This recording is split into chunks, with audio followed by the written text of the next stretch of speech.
Hey, what's up guys? Ngayon ay magluluto tayo ng pansit. Ito na yung request ng aking mga commenters. Ngayon ay magluto tayo ng simpleng pansit lang at atay ang sahog. Ang mga ingredients natin, simple lang din kasi walang masyadong mabilihan ngayon dahil quarantine. Ang ating ingredients ay bawang, saka sibuyas. Yan, na-chop ko na yan sila. Carrots. Yan, pahabang hiwa. May mushroom din. Ito yung tira sa ginawa kong salad. Nilagay ko rin dito.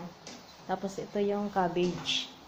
Ito yung ating pansit bihon. At ito yung pansit canton natin. Ngayon mag-umpisa na tayong mag-isa. Ngayon ay mag-uumpisa na tayong mag-isa. Lalagyan natin ng mantika yung pan. Ayan, medyo nabuhos ang mantika pero okay lang yan. Ang sahog pala natin dito ay atay ng manok. Pero yung atay ng manok kasi na-adobo na.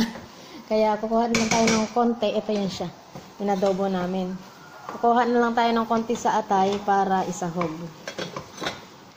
Habang nagigisa tayo, ibababad ko muna yung ating pansit bihon. Kasi para mabilis na lang siyang maluto. Ngayon ay magigisa na tayo, ilalagay na natin ang ating bawang at sibuyas. Ayan, ilagay na natin ang ating bawang at sibuyas. Medyo maingay kasi may blower para ma-absorb ng blower yung amoy ng bawang at sibuyas. Hindi masyado mag-amoy ang kusina. Nilalagay na natin yung carrot. Nag-brown na kaagad yung ating bawang at sibuyas. Nilagay ko ng ating carrots at ilalagay ko rin maya-maya yung atay na kasi dati nang naluto kaya no need na igisa yung atay kasi luto na siya. Pero kung hindi pa luto, isasabay na natin dito yung atay. Tapos lalagyan natin na siya ng paminta at saka Maggi cubes. Or kung gusto nyo, lagyan nyo ng magic sarap. Lagyan din natin siya ng sesame oil na konti para mabango. May oyster sauce at saka yung ating soy sauce. Ayan, nilagay ko na rin yung ating atay na nag-adobo na ready-made adobo na atay para mabilis maluto. Ngayon naman ay ilalagay natin ang isang pirasong Maggi cubes na chicken kasi atay yung sahog natin. Nilagay ko na rin yung ating soy sauce. Maganda yung soy sauce nila. Parang pang ano talaga, yung pang pansit talaga kasi stick na siya para siyang oyster sauce. Chinese ano siya, Chinese soy sauce. Medyo naluluto na yung carrots, ilalagay na natin yung ating mushroom. Hindi ko muna siya sinasabawan, mamaya na natin siya sabawan pagka naluto na yung mga gulay. Ilalagay na natin yung ating mushroom. Mabilis lang kasi maluto yung mushroom kaya saka yung cabbage natin mamaya na rin kasi mabilis lang sila maluto. Ilalagay na rin natin yung ating cabbage. Medyo naluluto na yung ating mga carrots. Pero yung atay, dati na siyang luto. Lalagay na natin yung cabbage. Saka natin lalagyan ng tubig para maluto yung pansit. Pero tatanggalin natin yung mga ingredients, yung mga sahog kasi hindi na masarap pagka nilagay natin ng tubig. Magtitira lang tayo ng kaunti para pang palasa dun sa sabaw ng pansit. Ayan, malapit na siya maluto.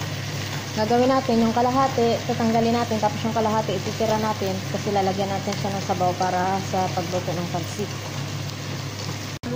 Ayan, tatanggalin na natin yung ating gulay kasi naluto na siya. Dadagdagan na lang natin na siya na ito ng konting sabaw para sa pagluto ng pansit.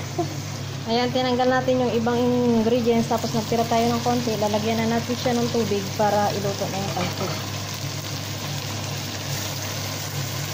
Tama na.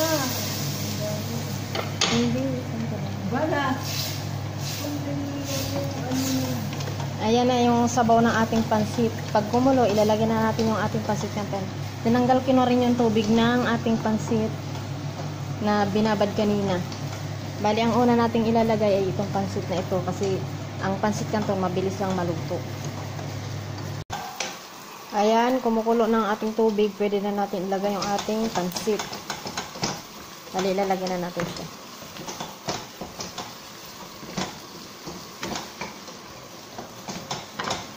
Yan, ganyan lang. Lagyan na natin yung ating pansit. Tapos saka natin isunod ang ating pansit canton.